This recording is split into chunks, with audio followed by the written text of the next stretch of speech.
a enlazar con esa parte de cómo se proyecta hacia afuera esa revolución y qué reacciones tiene desde Europa, ¿no? ¿Vale? Sí, buenas tardes y bueno, en primer lugar agradecer la invitación que me ha hecho a participar en este encuentro sobre las reformas en Cuba, en el cual bueno, voy a tratar de dar la perspectiva, la visión o la percepción que tiene la Unión Europea de este proceso de reformas y por lo que he escuchado al primer ponente, a Arturo, será interesante ver un poco el contraste de algunas ideas que tenemos sobre el proceso que estamos analizando. En primer lugar, llamar la atención sobre la dualidad del discurso. Aquí estamos hablando de un proceso de reforma. Al interior de Cuba no se utiliza, como bien ha señalado Arturo, la palabra reformas, sino que se utiliza la actualización del modelo, un modelo de Estado socialista. Y esto quizás tenga que ver con la connotación que tiene la palabra reforma en el lenguaje político cubano, específicamente para el gobierno cubano, asociado a los procesos de reforma que condujeron a los países del bloque socialista a procesos de transformación o procesos de transición que terminaron, digamos, erosionando las bases de su poder y condujeron, digamos, a un colapso. Entonces, esta idea de las reformas siempre se mira con mucho recelo por parte de las autoridades cubanas. Por lo que ya hemos dicho, digamos, se asocia a la posibilidad de una desintegración del régimen y de una pérdida del poder. De ahí que entonces se utilice el eufemismo o esta frase de actualización del modelo, un modelo que llama la atención sobre el hecho que lleva el mismo gobierno tratando de ser eficaz y de alguna manera mediante un ejercicio de poder, un ejercicio de gobierno autoritario,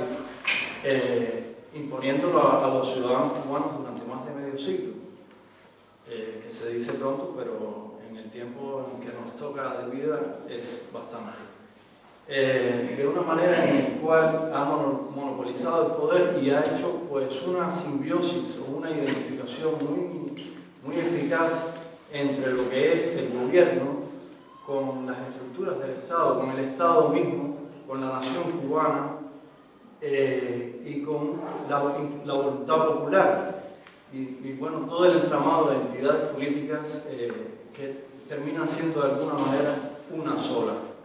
Entonces, claro, ante esta situación, esta perspectiva, hay que detenerse a pensar sobre las implicaciones que tiene, más allá de que estemos hablando, como también ha explicado Arturo, de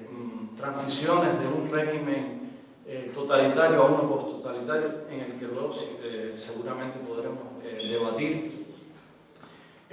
Llamo la atención sobre el hecho de que este es un gobierno que en su estilo de ejercicio del poder siempre se ha sentido incómodo con la discrepancia hasta el punto de ilegalizarla, hasta el punto de llevar a prácticas represivas en la oposición política y no solo a través de, digamos, de una policía política, lo cual me hace recordar la frase de Churchill, que para que un sistema político funcione con un solo partido político es necesario una policía política también, sino que es un gobierno que controla férreamente a su población a través de una maquinaria que abarca el monopolio de la información, la construcción digamos, el establecimiento de una cultura, de un único discurso también, y unas leyes que en el fondo castigan todo aquello que no encaje con ese proyecto totalitario de sociedad, que curiosamente es lo que estamos hablando hoy aquí, que es ese modelo que pretende actualizar. Entonces, más allá del debate de decir que esto lo dejo, digamos, para Arturo, que se ve que está mucho más informado sobre las medidas, más allá del debate sobre si son eficaces o irreversibles estas medidas, yo diría que existen dudas razonables sobre la legitimidad de un programa de reformas que viene planteando el gobierno del régimen cubano, que por otra parte tiene blindado constitucionalmente este modelo. Si se analiza la Constitución cubana se verá que es imposible penetrar por ninguna de sus partes para buscar una transformación. Y es un modelo que se ha impuesto a una sociedad que no goza, digamos, de todos los derechos, no de todos, sino de unos derechos fundamentales para la participación política en la construcción de una convivencia y de futuro. Entonces,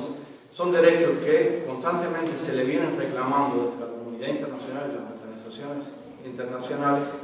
y se reclama su cumplimiento a las autoridades cubanas. Pero yo no voy a tratar aquí sobre la legitimidad o no de este proceso de reformas, ni voy a evaluarlo tampoco, sino que trataré de esbozar, para eso he venido, cuál es la percepción que tiene la Unión Europea sobre las reformas que se están acometiendo en este momento. Entonces trataré de analizar también, si da tiempo, si no lo dejamos para el debate, cuál es la política que está desplegando la Unión Europea hacia Cuba y si lo está haciendo de una manera eficaz para alcanzar sus objetivos.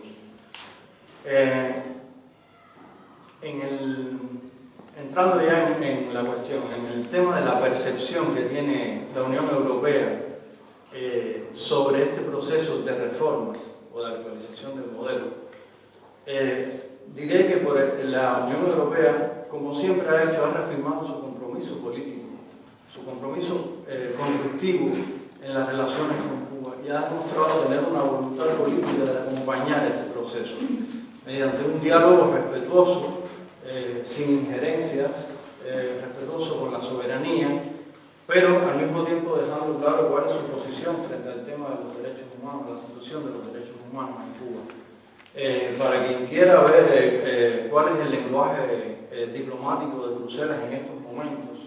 refiriéndose a este contexto, recientemente el señor Christian Leffler, director de América del Servicio Europeo de Acción Exterior, dio un discurso en la Universidad de La Habana en el cual pues, expuso más o menos estas líneas argumentales y que vienen siendo las habituales dentro de las declaraciones de la Unión Europea. Esto en cuanto, digamos, al ámbito declaratorio, en cuanto ya al ámbito propiamente de los hechos, no de las palabras, yo distinguiría dos momentos en los cuales ha habido una diferenciación en la percepción que tiene la Unión Europea de este proceso de reformas. Un primer momento sería aquel en el que desde 2006-2007 hasta 2008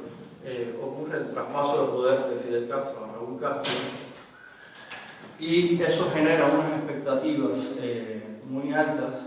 de la Unión Europea sobre la posibilidad de profundizar en las relaciones en el sentido en que siempre ha dialogado con Cuba, con las autoridades cubanas para en el progreso para avanzar en su relación, en la firma de un acuerdo que siempre ha sido uno de los objetivos, digamos que desde que esas relaciones empezaron a estrecharse en los años 90, siempre se ha estado procurando integrarlas de manera abarcadora en un acuerdo de cooperación. Entonces, en este primer momento hubo unas altas expectativas, se reconocía las cuestiones que Arturo ha explicado desde un ámbito mucho más teórico, las cuestiones del liderazgo, un liderazgo diferente, la persona de Raúl Castro, que tenía un discurso mucho más pragmático, mucho más apegado a una realidad en la cual era mucho, la Unión Europea veía posibilidades de implementar acciones concretas de cooperación y digamos que este fue un momento que tuvo unas expectativas muy altas.